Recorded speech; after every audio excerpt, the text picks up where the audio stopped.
नमस्कार दोस्तों बांग्लादेश में इस समय अब तक का सबसे बड़ा पावर क्राइसिस देखने को मिल रहा है। इमेजिन करिए 12-12 घंटे तक बिजली नहीं आ रही है। आप देख सकते हो खबर, Bangladesh goes dark as it battles worst power crisis turns to India for help. तो अब भारत से मदद मांग रहा है, तो उसको डिटेल में समझेंगे कि आखिरकार बांग्लादेश में दिक्कत क्या हो गई, प्रॉब्लम क्या है, साथ ही साथ भारत किस तरह से मदद कर सकता है, हमारा एग्रीमेंट क्या हो रखा है, एक पाइपलाइन भी है यहाँ पर, वो सब कुछ मैं आपको डिटेल से बताऊंगा। चलिए आगे बढ़ते हैं, लेकिन उससे पहले आप सबको बता दूं, कल स्टडी आईक्यू पर लास्ट डेट है फ्रीडम डे सेल का। क्या है कि साल में 15 अगस्त एक ऐसा मौका आता है जहां पर सबसे बड़ा डिस्काउंट हमारे सभी यूपीएससी कोर्सेज पर आपको दिया जाता है। चाहे 2027, 28, 29 किसी भी साल की आप प्रिपरेशन कर रहे हो, 79% का फ्लैट डिस्काउंट प्लस इस बार हमने डबल वैलिडिटी रखा है। अगर कोई बैच 18 मंथ्स का है तो ऑटोमेटिकली 36 मंथ्स का हो जाएगा, अगर 30 मंथ्स का है तो 60 मंथ्स का हो जाएगा। एंड यहाँ पर मेंटरशिप, रिवीजन टेस्ट सब कुछ आपको मिलेगा, एंड टू एंड प्रिपरेशन। कोई अगर आपको डाउट है, प्रॉब्लम है बैच को लेकर, ये फोन नंबर दिया है, इस पर कॉल करिए, लिंक कमेंट सेक्शन में मिल जाएगा, वहां से डायरेक्टली आप परचेस कर सकते हैं by using this code Ankit live maximum discount के लिए। चलिए शुरुआत करते हैं। सबसे पहले देखते हैं कि हुआ क्या है। देखिए बांग्लादेश में जो सिचुएशन है इलेक्ट्रिसिटी की, बहुत ज़्यादा गंभीर हो गई है। और एसेंशियली क्या हुआ है ना, यहाँ पर जो मेन प्रॉब्लम है वो है एनर्जी सिक्योरिटी क्राइसिस का। मतलब क्योंकि बांग्लादेश को नेचुरल गैस उतना नहीं मिल पा रहा है, जो डिसरप्शन आया है, स्पेशली जो एलएनजी है, एलएनजी प्लांट, वहाँ पर प्रॉब्लम्स आया है, और इसी की वजह से इलेक्ट्रिसिटी जनरेशन उतना नहीं हो पा रहा है। एक चीज़ ध्यान रखिएगा, बांग्लादेश के पास अच्छा खासा कैपेसिटी है, मतलब आपके पास प्लांट्स हैं इलेक्ट्रिसिटी जनरेट करने के लिए, लेकिन उस प्लांट में जो फ्यूल चाहिए अगर वही नहीं होगा तो यहाँ पर प्रॉब्लम तो आएगी ही। और इनफैक्ट आप देख सकते हो कुछ रूरल एरियाज में 8 से 12 घंटे की लोड शेडिंग हो रही है हर दिन। ये जो क्राइसिस है वो काफ़ी ज़्यादा डीप होता जा रहा है, और इसीलिए एक सरकार ने इमरजेंसी मेजर्स लगाए हैं। आपको मैं बता दूं, 12 अगस्त से सरकार ने कहा है कि जितने भी शॉपिंग मॉल्स, मार्केट, शॉप्स, इनको बंद करने का ऑर्डर दिया गया है, और कहा गया है कि 8 PM के बाद ऑपरेट नहीं कर सकते। 11 बजे से सुबह रात शाम 8 बजे तक ही आप ऑपरेट कर सकते हो। और साथ ही साथ जो बिलबोर्ड्स वगैरह होते हैं जो जगमगाते हैं, 7 PM के बाद वो भी ऑन नहीं हो सकता। तो इस तरह के कई इमरजेंसी मेजर्स लगाए गए हैं। और इसके अलावा fairs, trade fairs, cultural program, उनको भी 8 बजे खत्म करना होगा।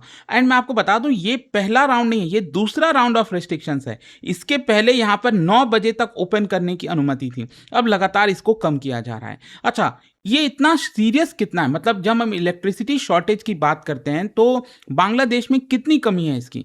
देखो मैं आपको बता दूं, जो कंट्री का इलेक्ट्रिसिटी सिस्टम है वहां पर लगभग एवरेज में 2745 मेगावाट का शॉर्टफॉल है।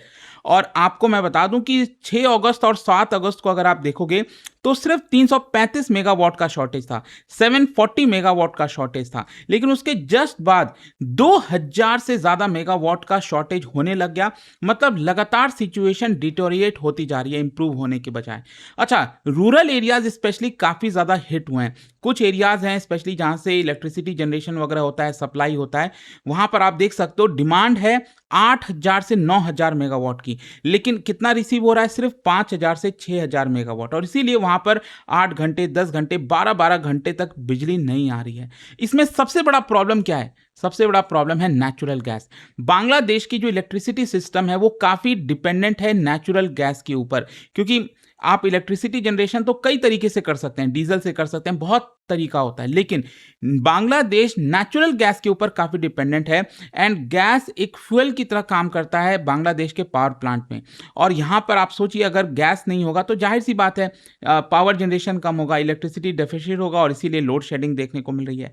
और ये जो लेटेस्ट क्राइसिस है, it has been aggravated because of various reason. In fact मैं आपको बता दूं, बांग्लादेश में जो टोटल सप्लाई है इस समय नेचुरल गैस की, वो सिर्फ 2100 million cubic feet per day की है, और डिमांड कितनी है, 3800 million cubic feet per day. तो बांग्लादेश को जितना रिक्वायरमेंट है उसका ऑलमोस्ट आधा ही मिल पा रहा है गैस के टर्म में। एंड दैट इज वाई ये जो सप्लाई डिमांड का मिसमैच हुआ है, इसीलिए प्रॉब्लम फेस करना पड़ा है। अच्छा, सवाल ये भी आता है कि बांग्लादेश को गैस मिलता कहाँ है। देखो, बांग्लादेश बेसिकली अपने ऊपर ही निर्भर है।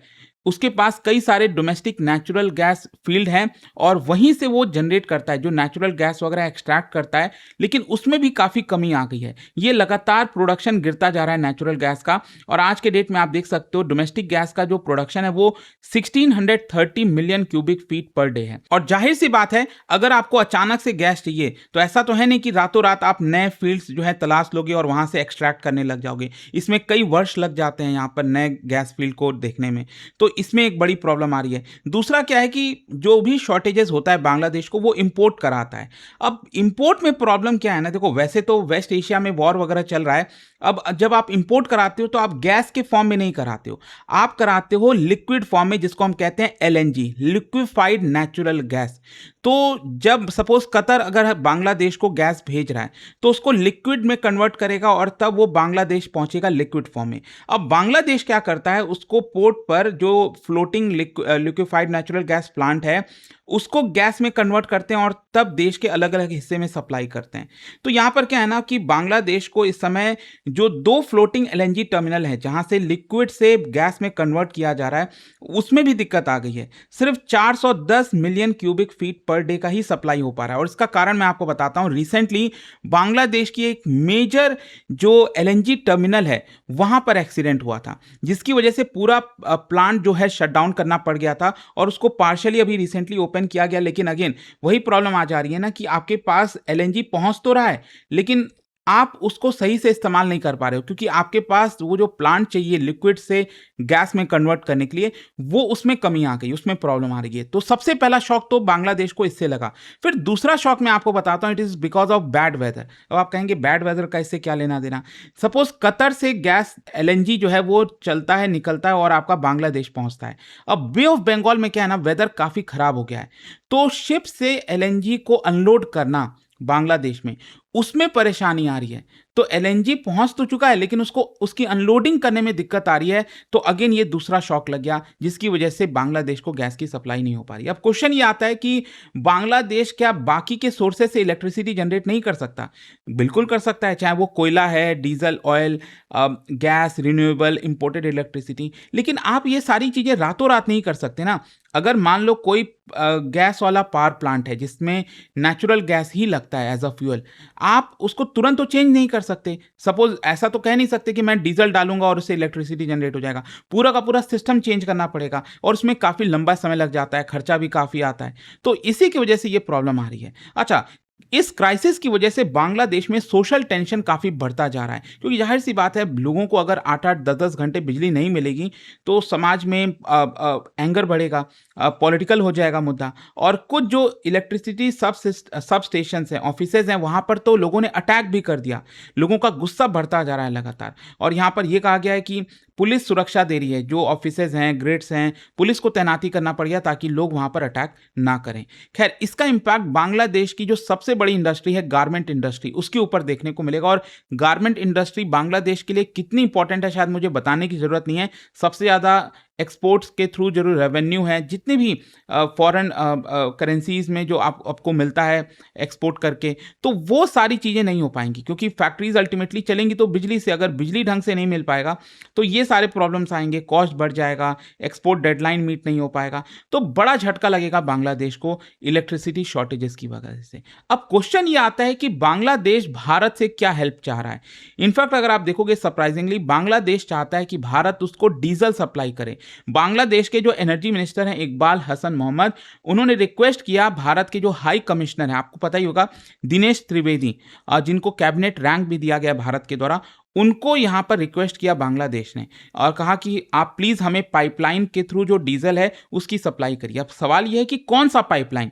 एक पाइपलाइन है जिसका नाम है इंडिया बांग्लादेश फ्रेंडशिप पाइपलाइन। मैं आपको बताता हूं, ये बेसिकली 2017 में ऑपरेट किया गया था। और यहां पर क्या होता है, बांग्लादेश को डीजल की सप्लाई मिलती है आसाम के नुमालीगढ़ से। ये अगर आप देखोगे आसाम का जो एकदम ईस्टर्न साइड है यहाँ पर, वहां से ये जो डीजल है वो पहले सिलीगुड़ी आता है और वहां से ये पाइपलाइन आपको देखने को मिलती है। अल्टीमेटली बांग्लादेश में जो परबातीपुर है वहां तक ये पहुंचता है। ये इंडिया बांग्लादेश फ्रेंडशिप पाइपलाइन है। तो बांग्लादेश चाहता है कि उसको और ज़्यादा डीजल मिले। मैं आपको बता दूं, इस पर्टिकुलर एग्रीमेंट के तहत भारत ने कमिट किया है बांग्लादेश को कि हम 1,80,000 मेट्रिक टन ऑफ डीजल हर साल आपको सप्लाई करेंगे। और मैं आपको बता दूं, ऑलरेडी मार्च और अप्रैल में ही हमने 30,000 टन की सप्लाई की हुई है। लेकिन बांग्लादेश चाहता है कि इसकी सप्लाई अभी बढ़ाया जाए अर्जेंट बेसिस पर, ताकि वो इस क्राइसिस से निकल सके। लेकिन आपके मन में एक और सवाल आएगा, अभी तो हमने बात किया प्रॉब्लम नेचुरल गैस की है, नेचुरल गैस नहीं है। लेकिन ध्यान रखिएगा, ये एक कुशन की तरह काम कर सकता है। अगर डीजल ज़्यादा मिलेगा बांग्लादेश को, तो वो एग्रीकल्चर में, जैसे जो खेती वगैरह होती है वहाँ पर डीजल की ज़रूरत पड़ती है। ट्रांसपोर्टेशन में बैकअप जो जनरेटर्स हैं वो डीजल से ऑपरेट हो सकेंगे, एसेंशियल सर्विसेज हो सकेंगे।